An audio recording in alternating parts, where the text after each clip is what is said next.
igihe cya mbere y'ubukoloni cyangwa icyo twakwita pre-colonial times, kwitandukanya n'imigabane continental drift. Mu bice y'iterambere bya Afurika byatangiye kugaragara cyane cyane guhera mu gihe cya Neolithic cyangwa igihe cy'amabuye mashya, New Stone Age. Hashize imyaka igera ku gihumbi cyangwa se imyaka igera ku bihumbi 10, aho iterambere rya mbere ryiboneye cyane cyane mu burasirazuba bunini bwa Sahara, mbere y'uko butangira kuma bukaba ubutayu.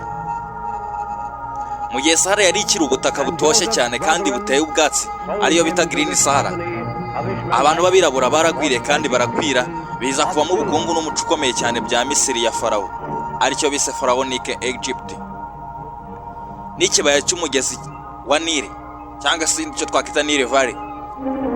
Nyuma y'aho abantu bamenye indi ntambwe ikomeye cyane y'iterambere, ariyo korora inka n'amatungo bikwira mu bice binini cyane by'akarere k'ubushyuhe bwinshi aho hari mu majyepfo ya Afurika.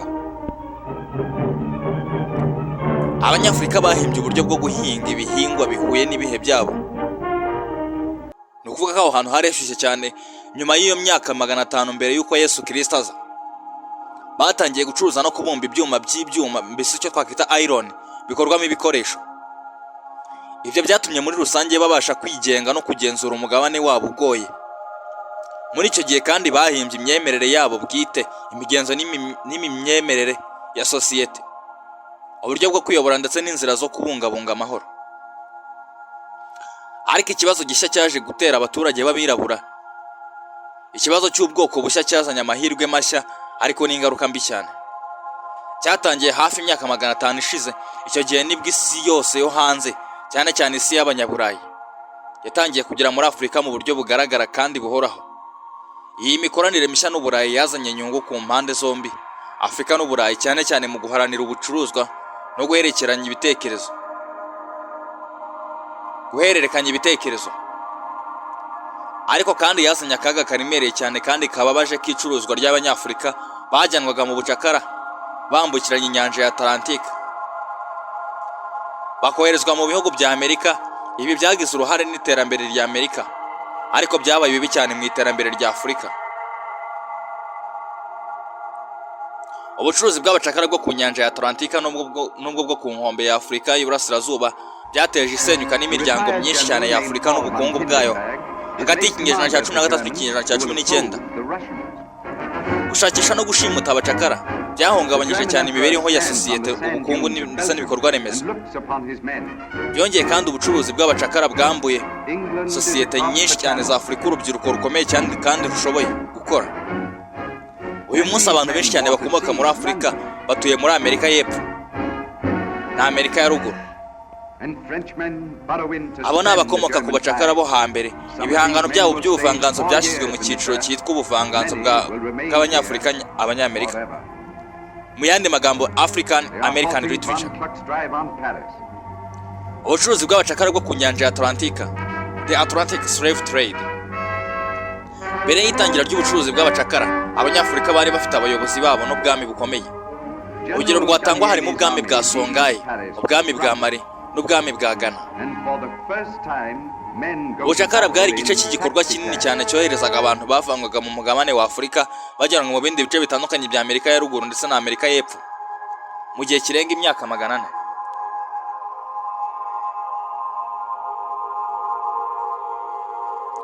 Abahanga mu mateka bamwe bavuga ko Abanyafurika barenga miliyoni 15 bahatiwe kuva muri Afurika bambuka inyanja ya Atlantika kugira ngo bagurishwe mu bucakara bongere bajye gukorera Abanyamerika. Anema miliyoni y'Abanyafurika yarapfuye mu bikorwa byo gushimutwa abacakara cyangwa mu gihe bajyanwaga ku ngome zo ku nkombe aho bagombaga gutwarira bajyanwa muri Amerika. Hari benshi bagwaga mu mazi cyangwa se abandi bakomeza gutera amahane bakabakubita bakanabica. Ingaruka z'ubucuruzi bw'abacakara bwo ku nyanja ya Atlantika, abantu benshi cyane bakomoka muri Afurika batuye uyu munsi muri Amerika ya Ruguru na Amerika y'Epfo bashobora gukurikirana amateka y'imiryango yabo bakamenya yuko yavuye muri Afurika ikajya muri Amerika binyuze mu bucuruzi. Ubucuruzi bw'abacakara bwo ku nyanja ya Atlantika bwabaye hagati y'ikinyejana cya 14 n'ikinyejana cya 19. Abacakara boherezwaga bava muri Afurika ntibajyaga gusa muri Amerika ya ruguru, ahubwo by'ukuri umugabane muto cyane w'abacakara niwo woherejwe muri Amerika ya ruguru ugereranya na Caribbean. Icyo bisa Caribbean na Amerika y'Epfo hari ibihumbi 500 by'abacakara mu bagera kuri miliyoni 15 bose nibo boherejwe mu majyepfo ya Leta Zunze Ubumwe za Amerika. Ariko kandi umubare w'abacakara muri Leta Zunze Ubumwe za Amerika wiyongereye ku kigero kigera hejuru cyane ugereranyije n'utundi duce, kubera ko impamvu Abanyafurika Abanyamerika bo muri Leta Zunze Ubumwe za Amerika uyu munsi nibo ba kabiri mu mubare munini cyane w'abantu bakomoka muri Afurika mu isi nshya, bakomoka nyuma ya Brazil gusa. Igihe cy'ubukoloni cyangwa icyo twakita colonial times, ibihugu by'Uburayi byakolonije Afurika guhera mu mpera z'ikinyejana cya 19 kugeza hagati mu mpera z'ikinyejana cya 20. Nubwo Abanyaburayi bari bamaze igihe kirekire cyane bagirana imikoranire byinshi cyane ya hafi cyane n'Abanyafurika, ndetse ubwo ntitwabyita n'imikoranire ahubwo no kubera ubukoloni ndetse no kubura uko babwinyagambura. Ugira ngo mu icuruzwa ry'abacakara ryo ku nyanja ya Atlantique ntibashyizeho ubutegetsi bw'amategeko bweruye muri Afurika kugeza icyo gihe. Ibihugu by'Uburayi byagize uruhare rukomeye cyane mu gukoloniza Afurika, birimo Ubwongereza, Ubufaransa, Ububiligi, Ubudage, Ubutaliyani, Portugal ndetse na Espagne. Nta gihugu gikomeye cyane cyashakaga kubura cyangwa abo gikoloniza. Ihangana ryari rikomeye cyane hagati y'Ubwongereza, Ubufaransa n'Ubudage, ari byo bihugu byari bikomeye cyane isi y'Uburayi mu mpera z'ikinyejana cya 19. Abanyaburayi babonaga Abanyafurika bakabona nk'aho batagira ubwenge, nk'aho baremewe gusa gukorera abanyamahanga, nk'aho batashoboraga guteza imbere umugabane wabo. Abanyaburayi benshi babibonaga nk'abantu bateye imbere kurusha abandi bose ku isi, kandi bamwe bumvaga ko ari inshingano yabo kumenyekanisha ubumenyi ndetse icyo bise enlighten. Ku bantu bize literature, muribuka neza niba mwarize European literary traditions, muzi icyo bita enlightenment ndetse muzi n'ibyarangwagamo. Abasumba abandi mu bwoko bw'inshingano yagaragajwe mu gisigo cyanditswe mu 1899 cyitwa The White Man's Burden, cyanditswe n'umusizi w'umwongereza bita Rudyard Kipling. Imipaka y'ibihugu bya Afurika tubona uyu munsi yashyizweho n'abanyamahanga, cyane cyane Abanyaburayi akenshi bashyiraga mu mipaka ntibitaga ku moko n'indimi, icyo bita ethno-linguistic groups, cyangwa ku miterere y'ubutegetsi yari isanzwe iriho mu gihe cyo gukolonizwa. Hari igihe bahurizaga hamwe abantu batigeze babaho bayoborwa n'ubutegetsi bumwe, cyangwa bagatandukanya imiryango yari isanzwe ifite ubuyobozi bwayo. Mu gihe cyo kwigarurirwa n'abakoloni, nanone wamenya ko imipaka y'abakoloni ya Afurika mu 1914 yari ingitandukanye niyo yaje kugira mu mpera z'ikinyejana cya 20. Dore ibisubizo birambuye kandi bisobanutse kandi mu Kinyarwanda byerekeranye n'ubutayu bwa Sahara ndetse n'ivuka ryabwo. Ubundi ubutayu bwa Sahara bwavutse bute? Ubutayu bwa Sahara ntabwo bwahoranye ubugari bumeze nk'uko tubuze ubu ngubu. Mu bihe bya kera cyane, hashize imyaka irenga 10,000, Sahara yari ahantu hatoshye cyane kandi hari amashyamba, hari imigezi, hari ibiyaga n'abantu n'amatungo. Bwahindutse ubutayu bitewe n'ihindagurika ry'ikirere cyo twakita climate change. Imvura yaragabanutse cyane, izuba rikomeza kwiyongera, isi ihindura umwanya wayo ku murongo w'izuba. Ibi byatumye ubutayu bwuma buhoro buhoro, imigezi irakama biba ubutayu. Ubundi Sahara si igihugu, ni akarere kanini cyane k'ubutayu kari muri Afurika, kanyura mu bihugu byinshi cyane birimo Maroc, Algeria, Tunisia, Libya, Egypt, Mauritania, Mali, Niger, Chad na Sudan. Sahara ni ubutayu bunini cyane ku isi, butari ubwo mu rubura. Hari abantu bibaza ngo ubundi abantu babaga muri Sahara ubundi baba baragiye.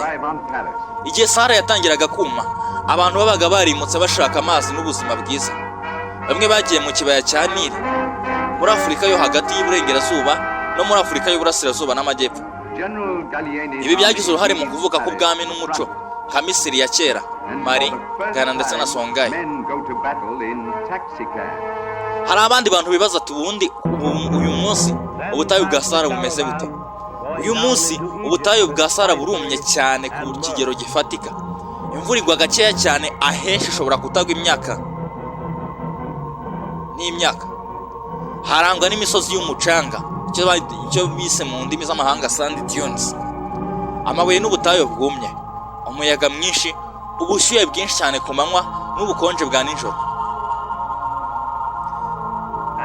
Hari abantu bibaza ibihugu byaba byegeranye cyane ndetse na Sahara Desert cyangwa ubutayu bwa Sahara.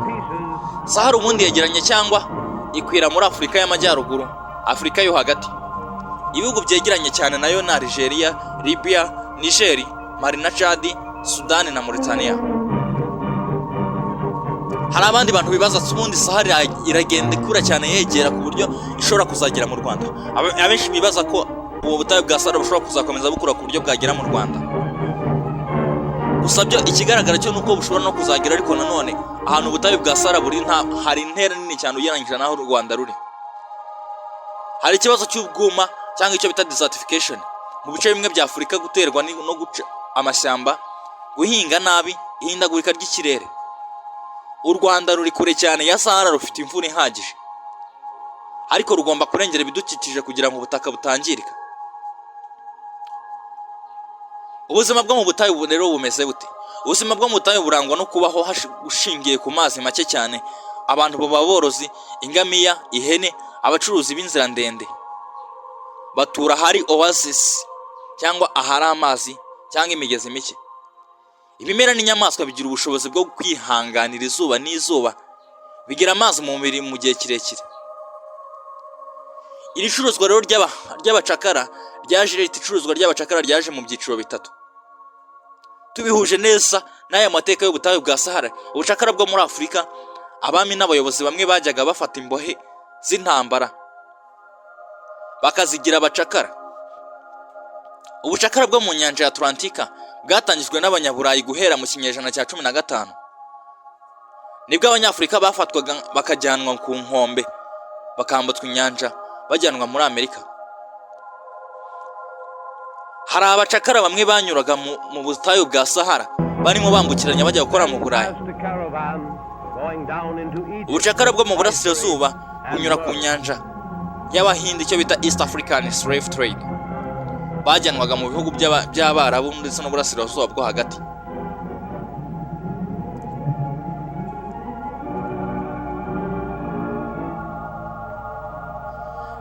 Tugarutse ku rundi ruhande, ubundi aba bacakara bajyanwaga mu bihugu by'Abanyaburayi, ubundi bajyaga gukora iki?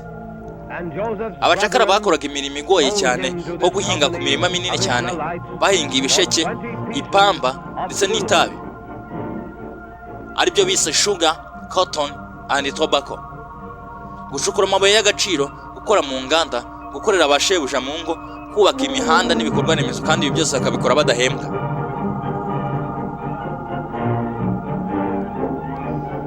Icyo twatanga nk'umwanzuro gitoya nuko Sahara yigeze kuba icyatsi ihinduka mu butayu kubera ihindagurika ry'ikirere. Abantu barayimutse bajya ahandi, Sahara ntizagera, ariko mu Rwanda nubwo bwose hari ikindi kibazo cyo kubungabunga ibikorwa remezo ndetse n'ibidukikije. Icuruzwa ry'abacakara ryasenye Afurika cyane, ndetse abacakara bakoraga imirimo ivunanye cyane ndetse n'iy'igitugu. Ntanga rero dusoresha ikiganiro cyacu, gusa mugize ikibazo mwatubaza, banzura niba warakoze subscribe, hanyuma tuye dukomeza tubane mu biganiro byacu bya buri munsi. Ndabashimiye cyane mwakoze kwitabira.